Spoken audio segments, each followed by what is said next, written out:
Hi guys, നിങ്ങൾ കാത്തിരുന്ന 3 important ആയിട്ടുള്ള ഫ്രീലാൻസിങ് പ്ലാറ്റ്ഫോമുകൾ പരിചയപ്പെടും. The first one is Upwork. So നിങ്ങൾ ഗൂഗിളിൽ അപ്വർക്ക് എന്ന് സെർച്ച് ചെയ്ത് നോക്കിയാൽ കിട്ടുന്ന സൈറ്റ് നിങ്ങൾക്ക് ഓപ്പൺ ചെയ്യാം. ആ സൈറ്റ് ഓപ്പൺ ചെയ്താൽ നിങ്ങൾക്ക് ഇങ്ങനെയൊരു ഇൻ്റർഫേസ് ആയിരിക്കും കാണാൻ പറ്റുന്നത്. അതിൽ നിങ്ങൾ ഐ വാണ്ട് ടു വർക്ക് എന്നത് ക്ലിക്ക് ചെയ്യുക. അതിൽ എക്സ്പ്ലോർ റീസെൻ്റ്ലി ജോബ്സ് ക്ലിക്ക് ചെയ്യുക. അതിൽ ഫൈൻ വർക്കിൽ നിങ്ങൾക്ക് സെയിൽസ് ആൻഡ് മാർക്കറ്റിംഗ് ക്ലിക്ക് ചെയ്താൽ നിങ്ങൾക്ക് സെയിൽസ് ആൻഡ് മാർക്കറ്റ് റിലേറ്റഡ് ആയിട്ടുള്ള ജോബ്സ് കാണും. അതിൽ സോഷ്യൽ മീഡിയ മാർക്കറ്റിംഗ് ജോബാണ് ഏതാണോ നിങ്ങൾക്ക് വേണ്ടതെന്ന് വെച്ചാൽ നിങ്ങൾ സെലക്ട് ചെയ്യുക. സോ ഞാനിതിൽ social media marketing job select ചെയ്യുന്നു. സോ അതുമായിട്ട് റിലേറ്റഡ് ആയിട്ടുള്ള ജോബുകൾ നിങ്ങൾക്ക് ഇങ്ങനെ വന്നിട്ട് കാണാൻ പറ്റും. അതിന് ഇത്ര ഹവേഴ്സിനോട് കംപ്ലീറ്റ് ചെയ്ത് കൊടുക്കണം, കാര്യങ്ങളൊക്കെ അതിൽ കാണാൻ പറ്റും, ഡീറ്റെയിൽസൊക്കെ.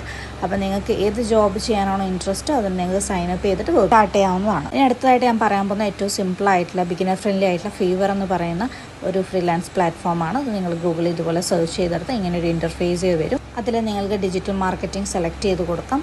അതിനുശേഷം നിങ്ങൾക്ക് വരുന്ന ഇൻ്റർഫിയറൻസ് എന്ന് പറയുന്നത് ഇങ്ങനെയായിരിക്കും. അതിൽ നിങ്ങൾ സ്ക്രോൾ ചെയ്താൽ ഡിജിറ്റൽ മാർക്കറ്റിംഗ് കിട്ടും. ഡിജിറ്റൽ മാർക്കറ്റിങ്ങിൽ നിങ്ങൾക്ക് താഴോട്ടേക്ക് സ്ക്രോൾ ചെയ്താൽ കുറേ ഓപ്ഷൻസ് കാണാൻ വേണ്ടിയിട്ട് പറ്റും. ഇത്ര ഹവേഴ്സിൽ ഇത്ര വർക്ക് കംപ്ലീറ്റ് ചെയ്ത് കൊടുക്കണം. ആസ് യുവർ പ്രിഫറൻസ് നിങ്ങൾക്ക് അത് സെലക്ട് ചെയ്യാം. അറ്റ് ലാസ്റ്റ് ഞാൻ പറയാൻ പോകുന്നത് ഫ്രീലാൻസർ എന്ന് പറയുന്ന പ്ലാറ്റ്ഫോമാണ്. freelancer.com എന്ന് നിങ്ങൾ സെർച്ച് ചെയ്താൽ നിങ്ങൾക്ക് ഗൂഗിളിൽ ഇങ്ങനെ ഒരു ഇൻ്റർഫിയറൻസ് വരും.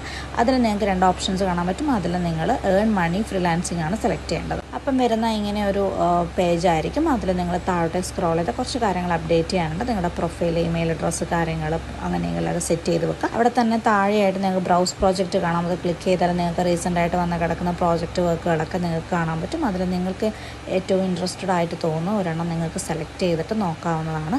അതിനു മുന്നേ നിങ്ങൾ പ്രൊഫൈലൊക്കെ കറക്റ്റായിട്ട് സെറ്റ് ചെയ്ത് വെക്കേണ്ടതാണ്. സോ പ്രൊഫൈലൊക്കെ സെറ്റാണെങ്കിൽ നിങ്ങൾക്ക് ഇത് യൂസ് ചെയ്ത് വർക്ക് സ്റ്റാർട്ട് ചെയ്യാവുന്നതാണ്.